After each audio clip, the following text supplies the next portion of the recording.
नमस्कार मैत्रिणींनो, शुभ सकाळ. कसे आहात सर्व? मस्त मजेत ना? तर मजेतच राहा. आजचा दिवस तुम्हाला सुंदर आणि आरोग्यदायी आणि आनंदात जाओ हीच स्वामीचरणी प्रार्थना. तर बघा, आज ना माझं सकाळचं रुटीन आंघोळ वगैरे झालेली आहे आणि नेहमीप्रमाणे माझी जी सुरुवात आहे सकाळची ती माझ्या बाल्कनीतून झालेली आहे. सुंदर माझ्या झाडांना जास्वंदीला छान फुलं आलेली आहेत. आणि इकडं मी घेतलेलं आहे आता जेवण बनवण्यासाठी. आज मी नाश्ता वगैरे काही बनवणार नाही आहे, डायरेक्ट जेवणच बनवणार आहे. कारण बघा दुपारी खूप गरम होते, प्रचंड गरमी वाढलेली आहे आणि सकाळी जेवण बनवताना एवढा घाम येतो, एवढी गरमी होते. त्याच्यामुळं ते दुपारचं ना मी जेवण नकोच म्हटलं, दुपारचं आपलं डायरेक्ट सकाळीच बनवलेलं बरं आहे. तर आज बघा मी बनवणार आहे ना सांडग्याची भाजी बनवणार आहे आणि भात. त्याचबरोबर ना मी आंबाड्याची भाजी बनवणार आहे. जे आता घाटावरचे आहेत त्यांना माहिती असेल की आंबाड्याची भाजी काय असते ते. सोलापूर, कोल्हापूर, सांगली, सातारा, लातूर ह्या भागामध्ये ना ही भाजी मिळते. मुंबईतही मिळते, पण इकडं कोकणात ना इकडं ही भाजीच मिळत नाही. कारण काय माहिती इकडं ती येत नसावी, कदाचित पिकत नसेलच इकडं. तर मी ना ही आत्ता आई येत होती ना मुंबईवरून, तर विहानला घेऊन, तर तेव्हा ना मी आईला सांगितलेलं की आंबाड्याची भाजी घेऊन ये. तर आईने ना ही आंबाड्याची भाजी घेऊन आलेली. तर मी रात्रीच तिला साफ वगैरे करून ठेवली आणि सकाळी धुवून जरा त्याचं पाणी निसरण्यासाठी ठेवलेलं आहे. तर इकडं बघा आई आणि मी थोडा चहा घेतो आहे आणि चहा घेतल्यानंतर मी परत ना आपलं भाजी किंवा जेवण बनवण्यासाठी लागणार आहे. तर इकडं मी बघा शेंगदाणे भाजून घेते. तुम्ही काल बघितलंच असेल, काल जेवण बनवताना माझं शेंगदाण्याचं जे कूट आहे ना ते संपलेलं आहे. आता बघा कोकणामध्ये ना प्रत्येक भाजीला खोबऱ्याचं वाटण टाकलं जातं, पण माझं कसं असतं की खोबऱ्याचं पण आणि शेंगदाण्याचं पण, म्हणजे दोन्ही साईडचं, म्हणजे मी घाटावरच्या पण रेसिपी असतात माझ्या आणि कोकणातल्या पण. त्यामुळं काय होतं की मी दोन्ही जे आहे वाटण आणि शेंगदाण्याचं कूट हे दोन्ही प्रकारे वापरून मी माझ्या जे काही रेसिपी आहे त्या बनवत असते. तर बघा मी इकडे शेंगदाणे भाजून घेतलेले आहेत तव्यावर आणि मी खलबत्त्यात कुटून घेत आहे. आज मी मिक्सरला पण वाटते, पण खलबत्त्यात का कुटून घेत आहे त्याचं कारण सांगते. आंबाड्याची भाजीला आहे ना मला तरी ना असं जरा जाडसर असतं ना शेंगदाण्याचं कूट ते आवडतं. बारीक कूट मला आवडत नाही आंबाड्याच्या भाजीला. म्हणून ना मी ना खलबत्त्यामध्ये कुटून घेतलेलं आहे शेंगदाण्याचं कूट.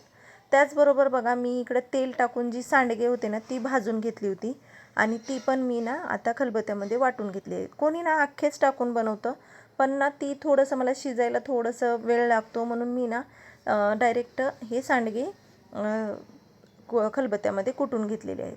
आणि आता त्याचबरोबर जो हा ठेचा आहे ना मिरचीचा, तो पण मी कुटून घेतलेला आहे. आता ठेचा आंबाड्याची भाजी बनवत असताना की नाही मिरची जरा जास्तच लागते, कारण त्याला आंबट असते ही भाजी, त्याच्यामुळे त्याला मिरची जरा जास्त टाकली ना तरच ती जरा चवदार लागते भाजी.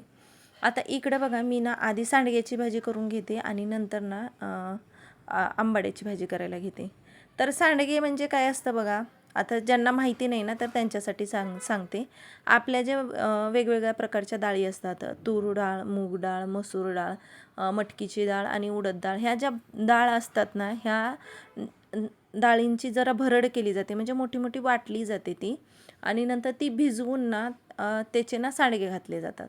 त्याच्यामध्ये लसूण जिरं वगैरे पण घातलं जातं. त्याच्यामुळे ना परत मसाला घातला जातो, लसूण जिरे आणि आपला जो मसाला आहे तो. तर ही ना खूप खमंग लागते हा भाजी.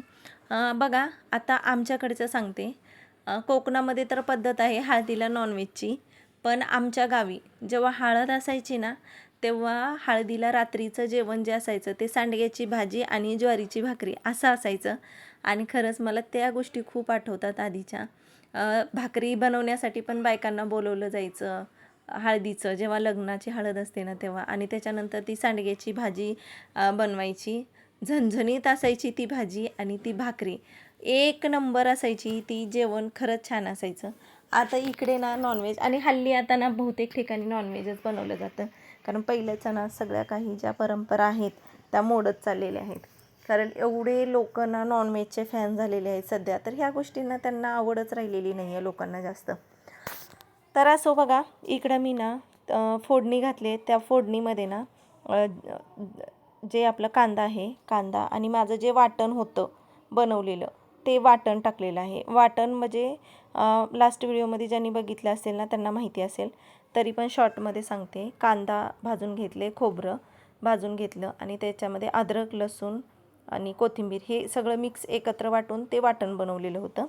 तर ते वाटण आहे, ते वाटण टाकलेलं आहे. त्यात टोमॅटो टाकला आणि बघा मस्त परतून घेतलं. त्यात जो कांदा लसूण मसाला असतो तो टाकला आणि जो माझा घरगुती मसाला आहे तो टाकलेला आहे. आणि ते सगळं परतल्यानंतर त्याच्यामध्ये टाकलेले आहेत मी सांडगे, जी मी वाटली होती ती. आणि त्याच्यानंतर मी थोडंसं त्याच्यामध्ये गरम पाणी टाकलेलं आहे, कारण मला ही ना पातळ भाजी बनवायची आहे भातासोबत. तर असं बघा, आता सांडग्याची भाजी झालेली आहे आणि मी ती कुकरला लावून दुसऱ्या साईडला ठेवले. आणि इकडं आता घेतलेली आहे बघा मी आंबाड्याची भाजी बनवण्यासाठी. आता तुम्ही जर आंबाड्याची भाजी बनवताय किंवा माठाची भाजी बनवताय, तर तुम्ही ना लसूण वापरण्यासाठी जराही कंजूसपणा करू नका, कारण लसणामुळेच या भाज्यांना ना टेस्ट येत असते. आता बघा मी तेलात पण लसूण टाकलेला आहे आणि त्यानंतर ना मी जे ठेचा केलेला आहे ठेच्यामध्येही मी लसूण वापरलेला आहे. कारण त्याचा ना ठेचा टाकायचा त्याच्यामध्ये कच्चा लसूण लागतो आणि जो परतलेला लसूण आहे ना तोही, म्हणजे दोन्ही फ्लेवर येतो लसणाचा म्हणून. तर इकडे ना म्हणजे मला एवढ्या भाजीसाठी आपले जे 2 कांदे असतात ना लसणाची, मी तेवढी वापरलेली आहेत एवढ्याशा भाजीसाठी. आता बघा ज्याची त्याची इच्छा, ज्याला आवडत असेल त्यांनी टाका किंवा ज्यांना नाही आवडत जास्त लसूण त्यांनी कमी टाका. आता मला आवडतो, माझ्या घरी आवडतो, तर म्हणून मी टाकलेला आहे. तर आता इकडे ना ती भाजी जेव्हा तुम्ही तव्यात टाकाल ना, तर हिरव्या भाजीचं बघा ती ब्राउनिश जरा ब्लॅकिश होत जाते भाजी. तर ती खराब नसते भाजी, तर त्याचा कलर आपोआप चेंज होतो जेव्हा आपण ती परततो ना तेव्हा. तर आता मी ना ती मस्त तव्यावर फ्राय करून घेतली आणि जेव्हा ती पूर्ण सॉफ्ट झालेली आहे, नरम झालेली आहे, शिजलेली आहे, तेव्हा ना मी त्याला खलबत्त्यामध्ये असं ठेचून घेते. म्हणजे हा काय होईल, आपला आंबाड्याचा ठेचा होईल. कोणी कोणी ना ह्याच्यामध्ये तुरीची डाळ वगैरे पण घालून करतं किंवा डाळीमध्ये पण टाकली जाते ही आंबाड्याची भाजी, कारण ह्याच्यात ना आंबटपणा खूप असतो, आंबूस लागते ही भाजी. तर मला तर असाच ठेचाच आवडतो आंबाड्याच्या भाजीचा. तर मला तर म्हणजे आणि खरं सांगू ना, हा खूप असं एकदम एवढा टेस्टी झालेला ना की विचारूच नका, खूप टेस्टी झालेला. आणि मी कधी पण मुंबईवरून ताई येत असेल किंवा मी कधी गेली असेल तर मी आवर्जून ही भाजी घेऊन येते, कारण मुंबईमध्ये सर्रास ही भाजी भेटते, इकडे भेटत नाही पण मुंबईमध्ये भेटते. आणि आता सध्या ना आंबाडी कोण पेरतही नाही आहे जास्त. गावी बघितलं ना तर जास्त सोयाबीन वगैरेच पेरलं जातं. तर तुम्हाला बोलत बघा मी काय केलं असेल, तुम्ही ऑब्झर्व केलं असेल तर तुमच्या लक्षात आलं असेल. कॅटलीचं झाकण समजून मी जे माझ्या मिठाच्या बरणीचं झाकण होतं ना ते लावलेलं आहे. तर इकडे बघा माझी भाजी कशी झालेली आहे. हा हा, एक नंबर. मला ना बघूनच तोंडाला पाणी येते. तर बघा आता मला ना अजून ह्याच्यासोबत बनवायची आहे ज्वारीची भाकरी. चपातीसोबत तर आवडत नाही मला ही भाजी, भाकरी तीही ज्वारीचीच पाहिजे. तर असो, इकडे बघा माझी सांडग्याची भाजी तयार झालेली आहे, मस्त झणझणीत रस्सा तुम्ही बघू शकता. तर त्याच्यासाठी ना मी त्याच्यावर थोडीशी कोथिंबीर टाकलेली आहे आणि थोडीशी आंबाड्याच्या भाजीलाही कोथिंबीर टाकलेली आहे. आंबाड्याच्या भाजीला तशी कोथिंबीरीची काहीही गरज नाही, पण आता तुम्हाला दाखवण्यासाठी टाकलेलं आहे. आवडत असेल तर टाका, नाही टाकली तरी पण चालेल. तर आता इकडे बघा मी त्याचबरोबर इकडे मी घेतलेले आहेत भाकरी बनवण्यासाठी, ज्वारीची भाकरी बनवत आहे, तुम्ही बघू शकता. आता ज्वारीच्या भाकरी म्हणलं ना तर मला तर व्यवस्थित जमतात, त्यात काही संकोच नाही वाटत मला. कारण बघा पहिले पण मी ना जेव्हा मी माझ्या ताईकडे राहायची मुंबईला, मी तुम्हाला माझं म्हणजे इंट्रोडक्शन व्यवस्थित माझं नाही, मी त्याच्यावर व्हिडिओ केलेलाच नाही आहे, एक पण व्लॉग्स बनवलेला नाही आहे. तर लवकरच मी त्याच्यावर पण व्लॉग्स बनवेन. तर मी मुंबईला बरेच वर्ष राहिलेले आहे. माझं जे ग्रॅज्युएशन आणि पोस्ट ग्रॅज्युएशन आहे ना माझं ते तिकडंच झालेलं आहे मुंबईमध्ये, आणि तिकडं मी जॉबही केलेला आहे मुंबईमध्ये. जर कोणी रबाळे ऐरोली राहत असतील ना तर त्यांना माहिती असेल, नवी मुंबईमध्ये मी पावना MIDCमध्ये, रबाळे MIDCमध्येही मी जॉब केलेला आहे. माझं जेव्हा एज्युकेशन झालेलं आहे ग्रॅज्युएशन पोस्ट ग्रॅज्युएशन नंतर मी जॉब केलेला आहे आणि लग्नानंतरही मी काही महिने मी जॉब केलेला आहे. तर तेव्हा तिकडं राहायची ना तर मला ताईनं भाज्या बनवायला द्यायची नाही, कारण मला खरं सांगते मला भाज्या बनवायला यायच्याच नाहीत, मला फक्त भाकरी बनवायला द्यायची. आणि माझी त्याच्यामुळं माझ्या भाकरी एकदम परफेक्ट झालेल्या. माझं भाकरी पण पातळ पण असतात आणि फुगतात पण टम्म मऊ लुसलुशीत अशी माझी ज्वारीची भाकरी असते. आता माझी तारीफ मीच करते, कारण खरंच मी कॉन्फिडन्सनं सांगते की मला भाकरी खूप चांगल्या प्रकारे जमतात म्हणून. तर माझं जेवण झालेलं आहे आणि मिस्टरांसाठी ना मी ताट वाढून ठेवलेलं आहे. त्यांना ऑफिसला जाण्यासाठी उशीर होते. तर आज कधीतरी मी नाश्ता पण बनवते, पण आज त्यांना बघा मी पूर्ण जेवण दिलेलं आहे. कारण दुपारचं नकोच म्हटलं. मी त्यांना बोलली दुपारी मी जेवण बनवणार नाही आहे, हेच दुपारी जेवण खायचं आहे, कारण खूप गरमी वाढलेली आहे आणि आता मला ना दुपारचं जेवण बनवणं काही शक्य होणार नाही, कारण खूप गरमी आहे. त्याचबरोबर ना मला क्लासला पण जायचं असतं, मुलांना झोपवायचं असतं. हो, आज आई होती, पण तरी पण आई तरी म्हणजे आईला पण गरम होते, किचनमध्ये भांडी पण घासायला नको वाटते, स्वयंपाक करणं तर खूपच कठीण आहे.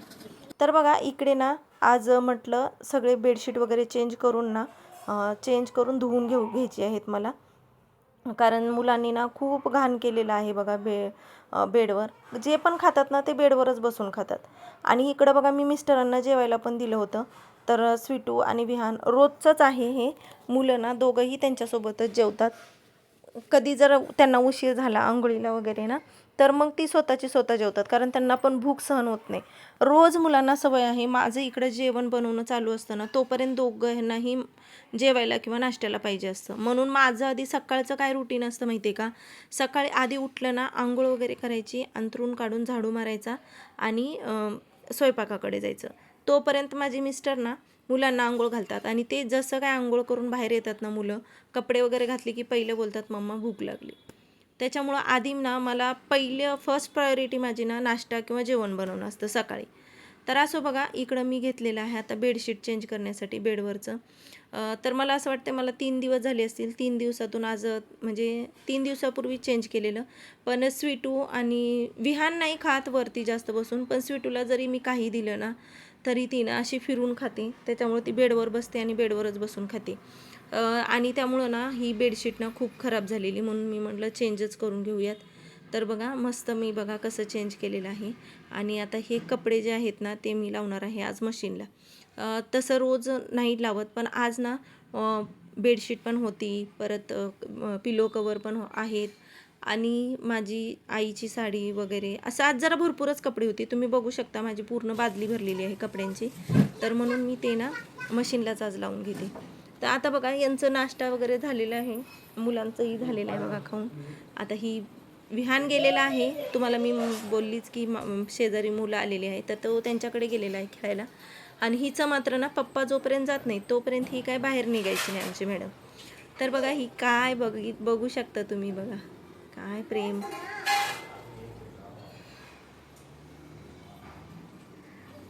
रोज एवढं पप्पांना आणि अजून ना जेव्हा जाते ना पप्पाला रोज तिच्या बॉम्बवर तिला एक फटका पाहिजे असतो रोज. दोघंही असंच करतात, विहान पण आणि स्वीटू पण. तर असं बघा ते निघालेले आहेत ऑफिसला. आणि आता हे जरी ऑफिसला इथून निघालेले दिसत असतील ना तरी पण विहान आणि स्वीटू रोज लिफ्टपर्यंत जातात पप्पाला सोडण्यासाठी. आणि तिथंही परत एवढंच, पप्पी घ्या फटका द्या, काय काय ह्यांचे रोजचंच आहे. तर ह्यांनी बघा जाता जाताना स्वीटूचं टॉवेल बेडवर टाकलेलं. असंच असतं ह्यांचं, काय घेतलं ना तिथं टाकायचं आणि आपण बस उचलत फिरायचं दिवसभर, हेच चालू असतं माझं. तर असो इकडं बघा हे चाललेले आहेत ऑफिसला आणि इकडं ना मला मशीनमध्ये कपडे लावायचे होते. परत आई पण होती ना, तर सकाळचं जेवण वगैरे करायचं होतं. कारण सगळ्यात महत्त्वाचं म्हणजे ना आज आंबाड्याची भाजी होती. तर असतं ना आपल्याला एखादी आपली आवडती डिश असली तर कधी खाऊया असं होतं ना, त्यातलाच हा प्रकार आहे माझा पण. तर मलाही कधी खाऊ असं झालेलं आणि हे परत आले आणि बघा आज माझी एवढी कमाई झालेली आहे. कारण काय माहिती आहे का, ह्यांनी ना ह्यांच्या पॅन्टीमध्ये आज पैसे विसरलेले काढायचे त्यांनी. काय तर ते पैसे काही मी त्यांना दिले नाहीत, ते माझ्याकडेच राहिलेत. आता इकडे बघा विहानने ना दुपारी मस्त खेळता खेळताना ते क्लेचा ना गणपती बाप्पा आणि महादेव बनवून आणलेला. मस्त बनवला रे बघू तो. बोल काय केलंस हे काय, हे काय, हे स्नेक स्नेक हे काय तर बांधलेला मी असं बांधलेला तो स्नेक आहे बाप्पाच्या बाजूला. अरे बापरे मस्त मस्त. तर त्याने जशी महादेवाची पिंड बघितलेली ना तर तसंच बनवायचा प्रयत्न केलेला आहे. तर खूप छान बनवलेला त्यांनी. आणि इकडं बघा दुपारी ह्यांनी कसा आंब्यावर ताव मारलेला आहे मुलांनी पण.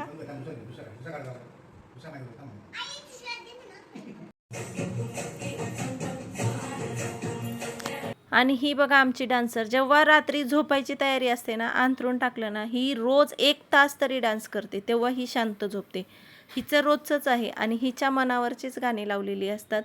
ही ना जास्त साऊथची जी सॉन्ग आहेत ना, त्याच्यावरच ही डान्स करते. आणि तुम्ही बघा ॲक्शन वगैरे सर्व काही बघून कॉपी करते ती.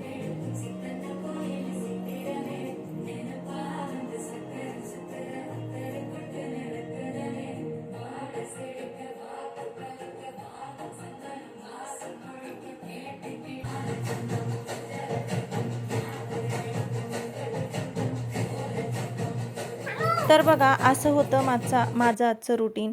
तर तुम्हाला आजची माझी सांडग्याची भाजी आणि आंबाड्याची भाजी कशी वाटली ते मला सांगा. आणि आंबाड्याची भाजी कोण कोण खाल्लेली आहे त्यांनीही मला सांगा की तुम्ही कशी बनवता वगैरे. तर आजचा माझा व्लॉग्स आहे तो मी इथंच थांबवते. माझे जर व्लॉग्स आवडत असतील तर लाईक करा, शेअर करा आणि सबस्क्राईब तर नक्कीच करा. कारण तुम्हाला माहिती आहे की तुमचा एक सपोर्ट माझ्यासाठी खूप खूप खूप मौल्यवान आहे.